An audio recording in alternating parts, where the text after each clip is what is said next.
Monsieur le Président, bonjour. Dans ce monde de brutes, de moins en moins raffinés, dans un avenir qui semble si terne, des personnes disent que l'argent n'a pas d'odeur. Seulement, quand on n'en a pas, ça sent quand même la merde. Mais qu'en pensent nos huiles? Cette nuit, un voleur est rentré chez moi. Il cherchait de l'argent. Je suis sorti de mon lit et j'ai cherché avec lui. Dans ce temps peu ordinaire qui est au bord de l'explosion, il conviendrait de rester sur sa réserve. Vous achetez 2 produits et on vous offre le 3e. Que pensez-vous le jour où vous en achetez qu'un seul? Il y a des coups de pompe ou des coups de pompe qui se perdent. Quand un alcoolique demande un glaçon, est-ce que c'est le début de la guérison? Expliquez-moi comment ça peut être bon pour l'environnement de rouler moins vite, car pour le même trajet, on reste en moyenne 10% de plus sur les routes, ce qui les sature, car on met plus de temps à dégager les axes. Moi je dis, l'abaissement de la vitesse, c'est du racket fiscal. Avec un plein de gazole, une voiture parcourt environ de 1000 à 1200 km selon les parcours.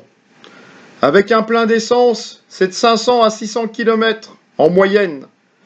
Et donc 2 fois plus de passages à la pompe. Et dans la phrase prime à la conversion, il y a le mot con. Un jour, pourra-t-on choisir entre l'éthanol et l'éthanol?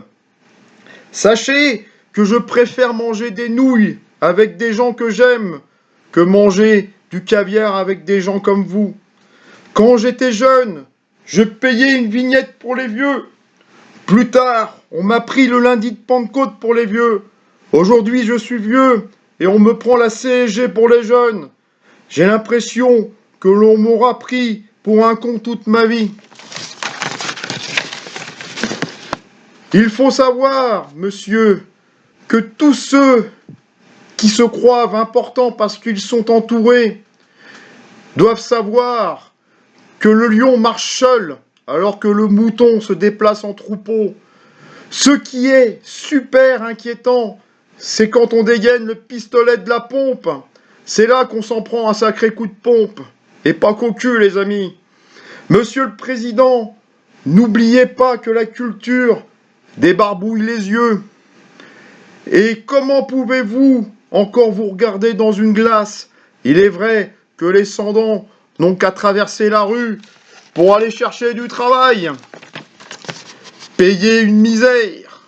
Il est vrai que vous voulez aider les gens qui travaillent en leur donnant des primes diverses.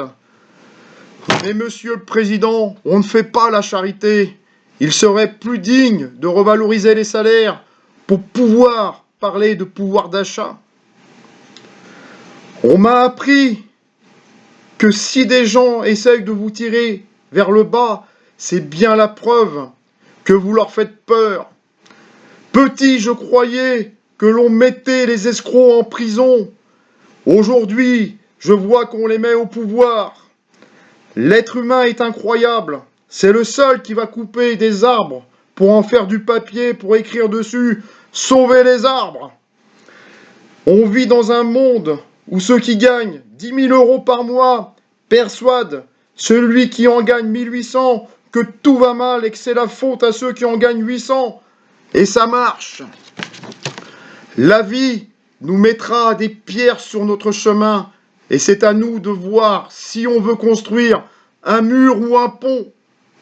Et pour finir, Monsieur le Président, je crois en l'avenir, car j'espère bien y vivre encore quelques années. Les amis, bonne chance à tous et que la force soit avec nous.